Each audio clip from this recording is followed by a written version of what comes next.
Well, on Inside Out today, we want to focus a little bit on what's been happening in Kenya, where there have been nationwide protests. And if you have been wondering exactly why the people in Kenya have been protesting, well, there was a new finance bill that was introduced by the Kenyan government. It imposed a lot of taxes on quite a lot of items, including bread, right? So Kenya has been in the grips of nationwide protests because of the hikes that have been put on various commodities, tax hikes, right? And the protests started, the protests have continued. The government decided that they were going to kick back, or should I say, come down on some of the taxes, on things like bread and what have you.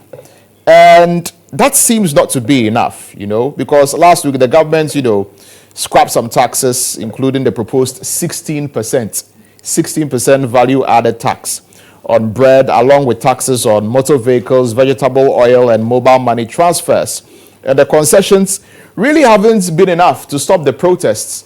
And the protests have continued, in fact, to a point where a delegation which was sent from Ghana's parliament to Kenya yesterday were caught up in the melee, or they were caught up in these protests because there were protesters which besieged the Parliament House in Kenya. And there were some Ghanaian MPs, about 5 of them, who were caught up in this. And so they had to be escorted, through some underground tunnels. We understand that this morning they are going to be put on a flight and brought back to Ghana. And it's quite serious what is going on in Kenya. And it's all because the people do not agree with what their government is doing with regard to imposing taxes on them, because they are complaining about their cost of living, which is already high. Let's get onto Zoom and take you straight to Kenya now. We're going to speak to a journalist in Kenya. Faustin Ngila is a Kenyan journalist. He's joining us via Zoom, and we'll have a conversation with him. Faustin, good morning. Welcome to GHOne Television. Thank you very much for joining us this morning. For some time now, we've seen all of these protests in Kenya. A lot of people are not happy. Can you give us the genesis? Can you start by explaining exactly how all of this came to be and where we are now with regard to these protests? Yeah, this started last year. It's not something that started in June 2024 when the new president came to power, and he proposed several over-taxation measures, tax policies that are very unpopular. So Kenyans have been quiet for the past 2 years, but this time around, for the reading of this year's finance bill, they said enough is enough, and they said no, we are tired of these over-taxation, we are tired of living bad life, we are tired of corruption, we are paying taxes, but they don't go into development projects. They all end up into politicians' pockets. So this year's bill came with even more taxation into things that are too basic, that nobody expected. The government would propose taxation on things like sanitary pads, things that should be tax-free. Nobody expected to be taxed for owning a motor vehicle, for example. You import it, you pay tax, and then when you own it, you pay another tax. So it's like when you import a car, it's like you are taxed 4 times. So Kenyans have said no to this. They have said no to the various amendments that have been made or suggested by Parliament. So they say they don't want the whole bill altogether. The government better comes up with a new bill that is clean and devoid of over-taxation. So even the opposition members of Parliament yesterday said they were not voting, and they left the chambers. And after they left, that's when Kenyans broke into Parliament, and they burnt it, and they did a lot of destruction inside Parliament. So yeah, it's a revolution that's happening, and yeah, nobody wants to be overtaxed in Kenya. So you mentioned a finance bill, and you mentioned various taxes. What reasons has the Kenyan government given for introducing all of these taxes? They always say that they want us to repay our foreign debts, domestic and foreign debts, and they want to finance that using our taxes. But Kenyans are so smart; they are used to this narrative of let's overtax the population so we pay our debts. But the debt gets getting bigger and bigger every year. So it doesn't make sense to the common Kenyan that and they don't trust the government that the taxes collected will be used to repay debts. So what really sparked the protests after the finance bill was introduced? What was it that really got people to come out onto the street? Of course, we know that they are protesting against, the hikes and the taxes and all of that. But what was that spark that really got people to go out there and start protesting? I think several clauses in the bill were really making many Kenyans angry because Kenyans are already suffering. There is a high unemployment rate. The education system quality has gone down. The health system is broken. It's like nothing is working in Kenya. And we have seen so many Kenyans leaving the country and going to foreign countries to look for jobs. So with a broken system and in addition of more taxation, that got Kenyans really angry and they started organizing it on Twitter, X, and that's when things started boiling and they boiled from last week and yesterday was the climax, Tuesday the 25th.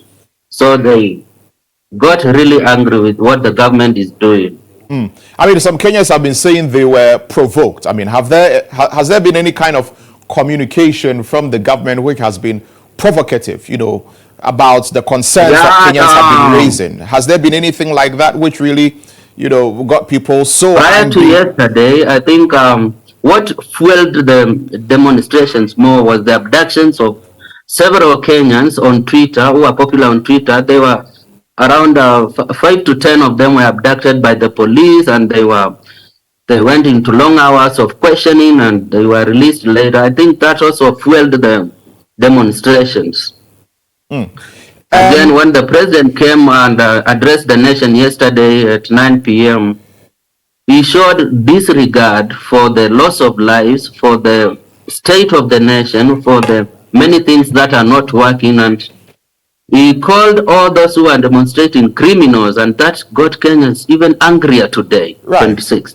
So, for you as, a watcher, a political watcher, a journalist, when you look at the posturing of the president when he addressed the nation yesterday, about all of these protests and all of that, how would you describe the posturing of the government in all of this? I think the government is not sincere. They are lying to Kenyans, and the president's speech yesterday showed that this could become a totalitarian government because he deployed the military now in places where the police were, and that has really got Kenyans talking like, is he wanting to rule by anarchy or how he wants to do his things? Because when you deploy the military, then you are telling Kenyans that you come here, you will get shot. And so many people got killed yesterday, actually. So I think this bill will still go ahead and get ascended into law, but Kenyans will still get processing and evading taxes. You mentioned that people got killed. Protesters got killed?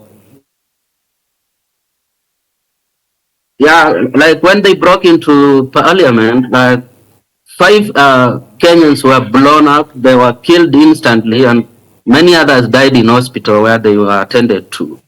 And in other areas of the country, because these were national demonstrations in all the 47 counties, many others were killed around the country. And what has been the nature of the protests since it began? Have the people been protesting peacefully? Have they been violent? Have they been engaged in vandalism, which has warranted the president to feel that it is necessary to bring in the military? The demonstrations were peaceful on Tuesday and Thursday last week, but this week on Tuesday they turned chaotic and violent when Parliament passed this bill again. They voted to to go to the next reading, and that got Kenyans angry, and that's when Kenyans turned violent and started burning the houses of MPs, the offices of MPs who are supporting the bill. They burned down supermarkets of MPs who are supporting the bill. They burned down parliament. They attacked various areas owned by MPs supporting the bill. Even their cars were burned down. And can you describe exactly what happened in Parliament yesterday? Because we know that 5 of our MPs were in your Parliament. They had to be escorted down an underground tunnel, to come out safely and all of that. I mean, when the protesters got to Parliament, can you describe the scene for us according to, what you witnessed? What happened? So the police were guarding the Parliament gate, but the crowd came with too much force and they overpowered the police. That's why I tell you, 5 Kenyans demonstrators were killed on the gate, but the rest broke down and fell the gate and entered into Parliament. When they entered, they got to the Speaker's chamber and the debating area, and they broke down chairs. They ate some food that was there.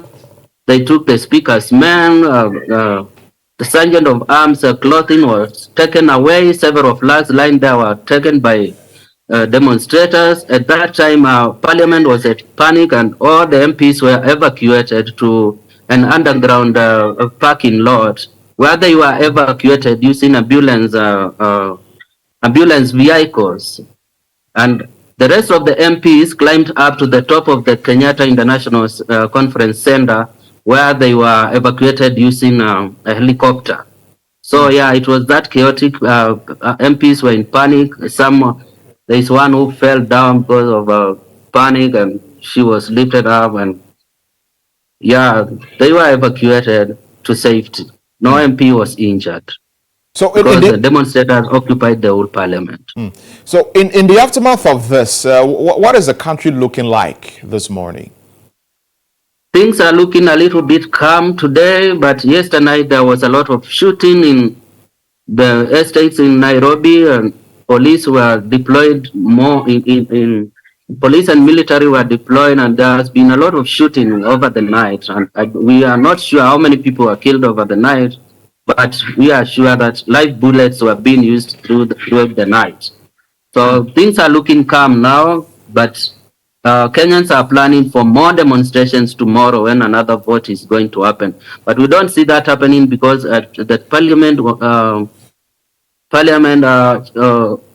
office debating place was destroyed. I don't see any sitting happening this week again. But there is a plan for a big demonstration tomorrow.